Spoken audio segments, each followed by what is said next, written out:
proverbe très célèbre dit: la femme a un caractère unique, sa présence ne se fait jamais remarquer, mais son absence rend des choses très insipides. D'une part, c'est vrai, mais d'autre part, je ne dirais pas que c'est le cas de notre invitée Christelle Youbi. Une femme à caractère très unique, ça c'est vrai. Sa présence, par contre, se fait toujours remarquer et son absence rend des choses vraiment très insipides. Mesdames, Messieurs, bonjour. Christelle Youbi, bonjour et bienvenue sur notre plateau de Deraïs. Bonjour Lucienne et je suis très ravie d'être parmi vous ce jour.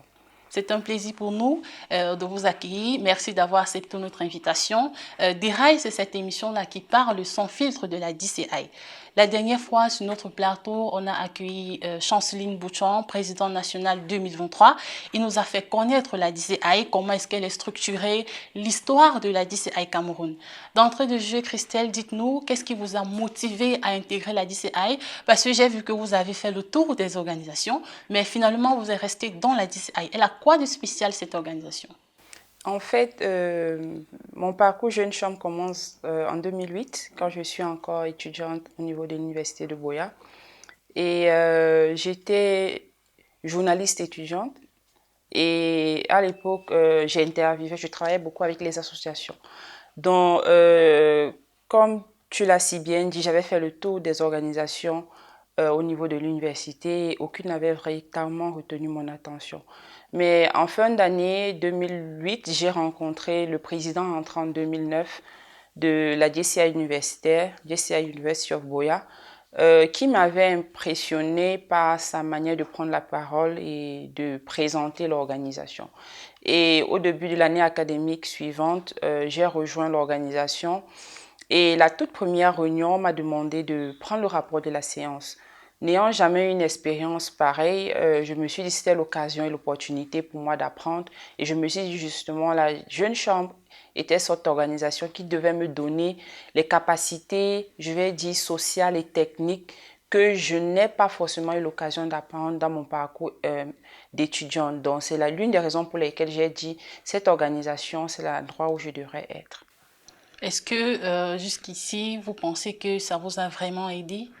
Je pense qu'aujourd'hui, je suis une meilleure personne parce que j'ai connu l'organisation. Je suis une meilleure personne parce que j'ai eu l'opportunité d'apprendre sur le tas, de faire des projets, de réaliser des activités, d'apprendre comment tenir une réunion, comment diriger des gens et encore plus important, d'apprendre la nature humaine et de savoir naviguer avec les êtres humains autour de la planète.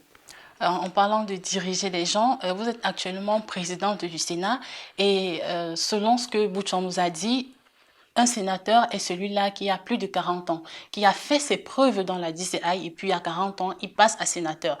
Donc, jeune femme leader que vous dirigez des personnes vraiment à plus de 40 ans, c'est remarquable. Déjà, comment est-ce que vous avez fait pour être président du Sénat? Est-ce par vote, par nomination? Et est-ce qu'il faut un parcours dans la DCI de manière particulière pour atteindre ce poste? Déjà, j'aimerais dire que pour être sénateur, il ne faut pas forcément avoir 40 ans.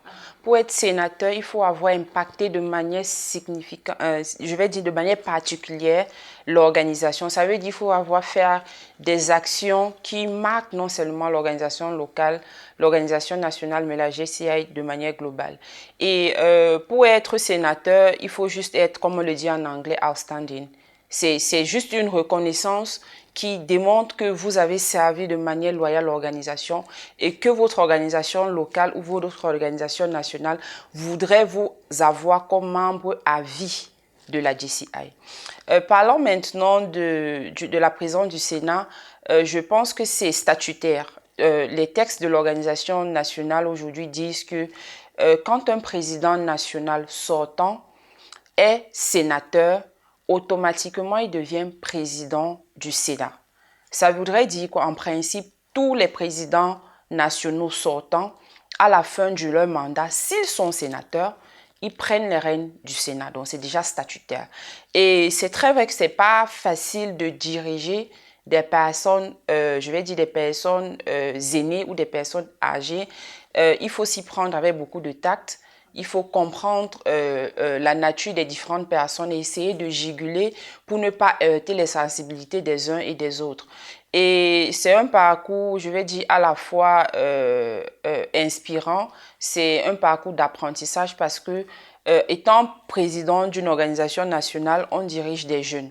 Mais étant président du Sénat, on dirige des aînés et il faut savoir comment s'y prendre avec beaucoup de finesse, beaucoup de compréhension pour pouvoir mener à bien les activités du Sénat. Christelle, dites-nous, depuis combien de temps est-ce que vous êtes Sénat et le mandat, ça dure combien d'années? Le mandat du Sénat, en principe, c'est une année. Comme la JCI le dit, c'est une année pour diriger. One year to lead. One year to lead, bien sûr. Mais malheureusement ou heureusement, je ne sais pas quel choisir, les deux présidents qui m'ont succédé ne sont pas encore sénateurs. Donc, je reste là par principe parce qu'il faudrait qu'il y ait un président sortant qui devient sénateur. C'est vrai que chaque jour, je les appelle et je leur demande de prendre le Sénat parce que faire la même chose sur 3 ans, à un moment donné, ça devient aussi un peu fatigant. Et c'est toujours bien d'avoir un souffle nouveau dans la gestion des activités courantes. Donc, j'espère que cette année, l'un d'eux va se démarquer et va devenir sénateur et on pourra avoir éventuellement un nouveau président du Sénat. En parlant de faire la même chose successivement pendant 3 ans, c'est fatigant, c'est vrai. Quel est exactement ce que vous faites? Qu'est-ce que vous faites en tant que président du Sénat? Bon, en tant que président du Sénat, je pense que mes capacités ou mes attentes, tout simplement, le Sénat, chaque année, a un plan d'action. Et nos actions, principalement, ce sont des actions d'accompagnement de l'organisation nationale et actions de mobilisation de ressources et de lobbying auprès des instances, que ce soit à la fois gouvernementales ou internationales, pour pouvoir permettre à l'organisation de devenir une organisation durable. Donc, en principe, nous avons des activités, nous avons des réunions statutaires qui se tiennent généralement en marge des assemblées générales nationales et nous avons également des activités à caractère social. Ça veut dire, généralement, on organise des dîners du Sénat, on organise des petites activités de recouvrement, on soutient les sénateurs qui sont tantôt dans des situations de joie, des événements heureux à célébrer ou des événements malheureux, des pertes des personnes proches. Le Sénat se mobilise et accompagne. Et on soutient, notre action est principalement dédiée au soutien du fonctionnement de l'organisation nationale. Chaque année, le Sénat JCI mobilise plus de 2 000 $ pour accompagner l'organisation nationale dont les sénateurs chaque année contribuent. Et une partie de cet argent est utilisée pour l'accompagnement du bureau national et une autre partie est utilisée pour les opérations de fonctionnement du bureau du Sénat national. D'accord. Et quelle est votre plus grande aventure dans la DCI? Plus grande aventure, je suis un peu à tâtonnement entre 2009 et 2019. 2009 parce que c'est l'année où je rentre vraiment dans les activités de l'organisation. Premier challenge, c'est que je suis nommée directrice de la communication de l'Assemblée générale nationale qui s'était tenue à Buea et organisée par mon organisation locale. Et deuxième challenge, c'est qu'au cours de cette assemblée, j'ai été désignée comme impresario de la cérémonie. Impresario désigné 1 heure avant la cérémonie. Ça peut être facile. C'était vraiment particulier. En fait, à la fin, moi, je m'étais dit, j'aime RD, mais j'étais très surprise de voir un ensemble de personnes venir me féliciter pour le travail fait. Et c'est de là qu'est partie mon envie, mon courage de prendre la parole en public. Ça, c'est 2009. Et 2019, c'est la période de ma campagne pour la présidence nationale qui a été très challengeante, très exaltante, mais je suis sortie de là avec beaucoup de leçons. Des leçons autour de la connaissance de la nature humaine et aussi des leçons autour de la gestion d'un processus électoral. Votre parcours d'ICI, vous avez été présidente nationale, vous l'avez dit, en 2009, c'est ça? 2020. 2020. Et puis avant ça? Bon, en 2000, je rejoins l'organisation en 2008. 2009, je suis directrice locale de la communication. 2010, je viens du côté de Yaoundé où l'organisation a beaucoup de soucis en ce moment, donc relativement, je n'étais pas en activité.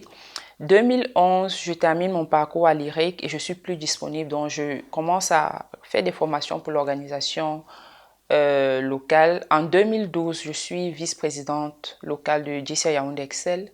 2013, présidente locale. 2014, vice-présidente nationale.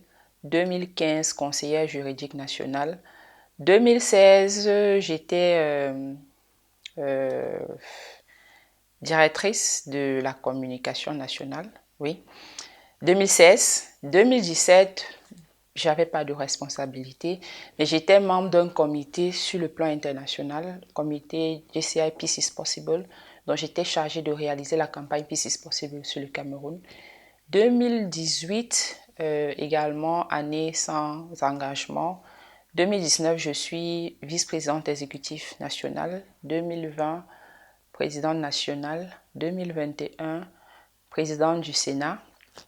2022, membre du comité du partenariat sur le plan global. Et 2023, conseillère pour la croissance et le développement de l'Afrique et du Moyen-Orient et également présidente du Sénat. D'accord. Est-ce que vous visez la présidence internationale? Non, mon objectif n'est pas d'aller d'être présidente JCI, mais mon objectif est d'apprendre à tous les niveaux possibles. Mon objectif, c'est autant que les opportunités se présenteront devant moi, je prendrai le challenge pour servir l'organisation parce que c'est cette organisation qui m'a permis d'avoir mon premier emploi. C'était cette organisation qui m'a permis de comprendre comment diriger une entreprise, comment mettre sur pied un business plan, comment mobiliser des ressources. Et je me dis, j'ai encore un peu d'énergie pour redonner autant que possible à cette organisation. D'accord. Au-delà de la femme très sociale active que vous êtes également une entrepreneuse très distinguée. Vous faites dans quoi? Vous faites quoi? Parlez-nous un peu de votre vie professionnelle.